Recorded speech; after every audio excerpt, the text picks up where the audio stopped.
What's going on, RC world? It's your boy Lefty coming to you from our hotel room after a nice, beautiful day of racing here at the 2022 IFMAR Nitro Buggy World Championships being held at Redovan, RC Redovan here in Spain.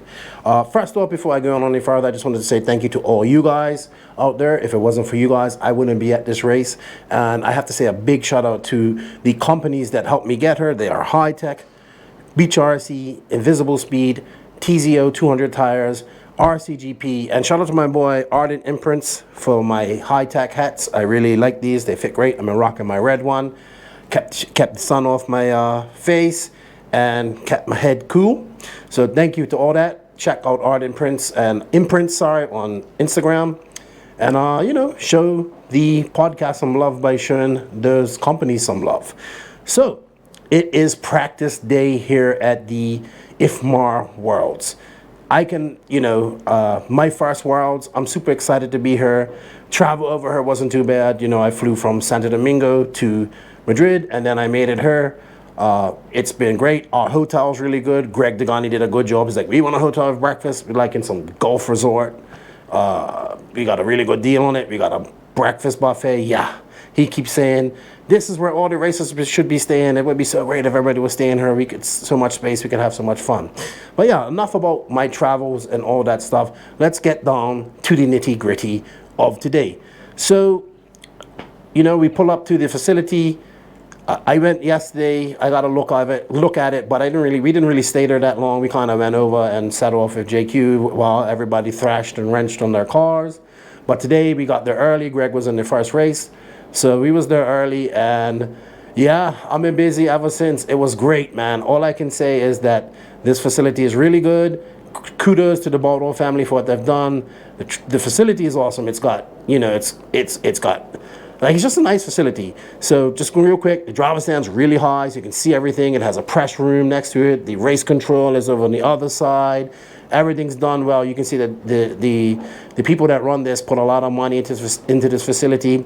The pits, the covered pits up where everybody's pitting, it has a perfect view of the track, so you can, like, while you're wrenching, you can watch the race. It has a nice breeze coming through there all day as well. There are some teams that are pitted, like X-Ray has the urn pits, like on the tents and all that stuff, like we see races in America, and Associated and Mugen, so they're kind of not with everybody, which is fine, because the actual pits that we're at, that everybody's at, is full, completely full. We have 173 entries, by the way, people, not entries. So moving forward, just has everything. They've got this big tent set up. Like, I guess that's where the banquet's going to be. But they have like food in there, cold beer. Then they have another stand selling drinks, cold beer, ice creams, all that stuff. Man, they really went out for this. The facility's just good, man. It's built to hold a world championship. Everybody thinks about a track, but you know, it has to. The facility has to hold it, be able to hold it too. As for the track, if you guys have seen it on YouTube or anything like that, well, that's great. But seeing it in person is something else. Huge track.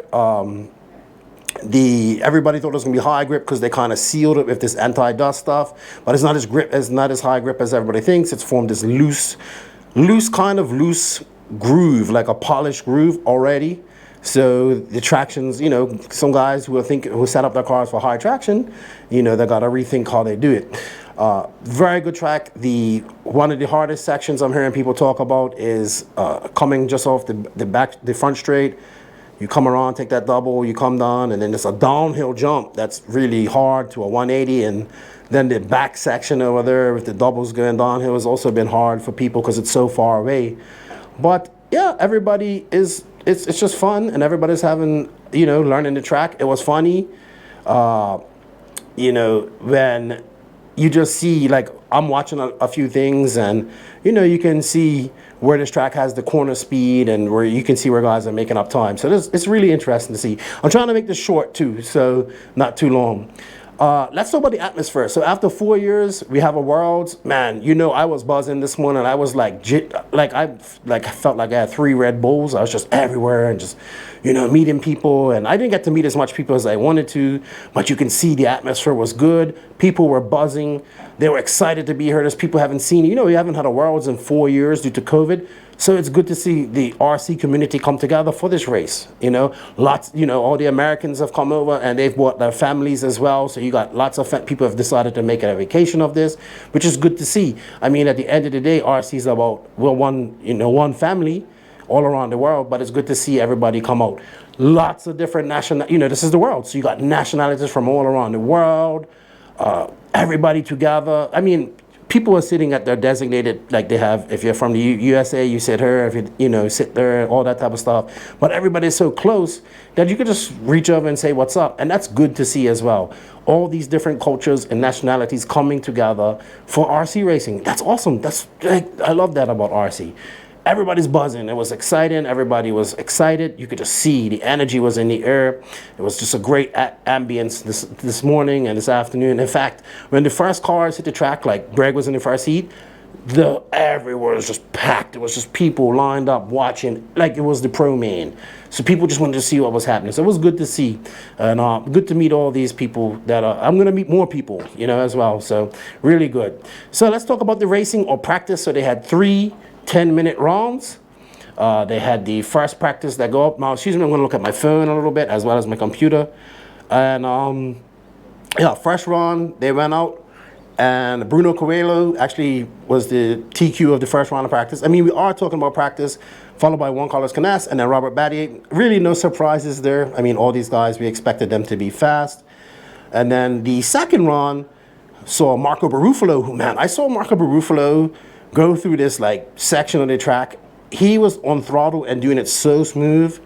And then I watched other drivers, a lot of different inputs and herky jerky, and Barufalo was just like, whoop. Wow, it's crazy. Madman Barufalo. Ongaro in second, and Yao Figueiredo, man, Yao's looking pretty impressive out there, and I think he's gonna do good at this track as well, because he's just one of them drivers that can, you never know what he can do. So that's good to see. So that's your top 3. Sorry, so yeah, Barufalo, Ongaro, Figueiredo. Then that's Boots, and Ronafalk was in 5th, and the youngster Daniel Parente, who I should have talked about it at S-Wax, but I am going to write a blog about the young guys as well in 6th. We got to watch out for this young racer.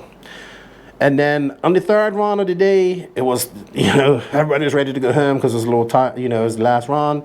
But we had Ongaro, Brian Baldo, one of the owners, the Baldo brother that we didn't expect to do well.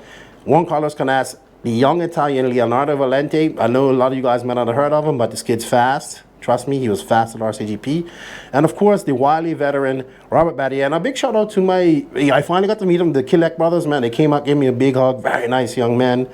Barkan was in 6th, best run of the day. He's like, did you see my run? I said, unfortunately I didn't. I was editing some videos. So let's go look at the overall real quick. 1 second. By the way, if you guys, well, we'll talk about this in a bit. So Marco Barufalo set your best time. Taking the best 3 laps. I don't know if it's consecutively or not. I would have to ask tomorrow. Davide Ongaro, Bruno Coelho, Canas, Figueiredo, Boots, Ronafalk, Battier, Parente, Mattia Polito. Talk about him in a second. Ricardo Berton, Ricardo Montero is your top 12, and Barkan Kelek is 13. I'm saying 13 because they're taking 13 into the main on Saturday. So Mattia Polito, very fast Kyosho driver from Italy. He was in the Worlds, not in the Worlds, in Euros in 2019. He was really fast. Ricardo Montero is an X-ray driver from Portugal. He's really good as well. And I guess the big news is kind of what we thought would happen was that the Americans, or the North Americans, are on the back foot, but that's to be expected. They're not used to this track. Ty Tessman was your top North American in 14th, followed by Ryan Lutz in 18th. Now, I expect all of this to change over the week, and this is just practice, so let's not get too excited. But it was a very exciting day of practice. You can see, like, it was, you know, the atmosphere was, everybody was having fun, but once the guys hit the track, you know, this is a job for them. So these top guys, man, you know, they don't want to even lose free practice to each other. So a lot of mind games going on. A lot of people, you know, after all the racing was done, they went up into the pits, and you could see, like, the top guys, they were talking about what they want to do and what they want to do. So I assume there'll be a lot of thrashing going on tonight. There'll be some late nights tonight. And everybody's going to be searching for that traction that they couldn't find today. Now, I personally think that the track is going to gain some traction over the week and change. But we'll see. We'll see. It's a lot of racing to do. We got 3 rounds of practice tomorrow. Then I think we have 2 controlled rounds on Tuesday. Then the opening ceremonies. And then qualifying starts on Wednesday. So for those of you who've been asking, I see a lot of people been asking on Facebook and everywhere. There is no coverage right now because RC Racing TV is actually doing a go-kart coverage in the UK, which they are contracted to do. I believe they're flying to here tomorrow or Tuesday morning. They've been here before. They know what they have to set up. They know where their camera's going to be done. So they're going to set up everything, get to work. And I believe you'll have coverage starting Tuesday. I've put up a free practice 1 video of some guys. I have a free practice video from 2 that's going to be up shortly. And I got some video of the fast European guys for free practice 3. So I'm going to have all these videos up for you guys today. Also check out, you know, obviously I've got some individual videos on the TikTok, on the NNRC Instagram and all that stuff. So check all that out. And yeah, it's been a good day of racing. It's good to be done at 6 o'clock.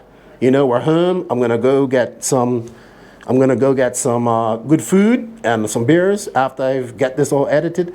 So yeah, it's a good day. It's really good to be done at 6. I mean, we're done at 6 at RCGP, but it's 173 people and they got through them all efficiently today. So kudos to all the RDs. There was penalties being handed out today. Greg got a penalty. That's good. Start off on the good foot, giving people penalties so we get some cleaner racing. But I do think we're gonna have some drama this week and I can't wait. But yeah, everybody, so remember RC Racing TV on Facebook, YouTube, also House of RC will have the stream as well. If you want to see scoring, it's called My RCM. It's a little funky, you know, it's not like Live RC. So yeah, just bear with it. It's called My RCM CH. I'll actually leave the link in the written description of this podcast, as well as, sorry, I'm so used to saying podcast, but this is actually like a NNRC recap. I'll also leave the links for RC Racing TV's Facebook and whatnot. And if you haven't signed up for House of RC, please go sign up for House of RC. Also, House of RC's been putting on my blogs. Thank you to Connie. I'm going to write another blog. I still have X-Ray to go and Mayaka and then some other teams, smaller teams. Well, X-Ray is going to take a lot. It's a lot of X-Ray drivers here. And I apologize if I didn't mention you in the blogs, but I can't write about everybody, unfortunately, or they would be novels. As you know, I like to talk too much. So this is going longer than I wanted. It was supposed to be 5 minutes, but it's 12 minutes and 46 seconds. Thank you once again to all of you guys that support the NNRC. Remember, we did our first podcast, and it was a preview of the Worlds in Australia, and now we're here.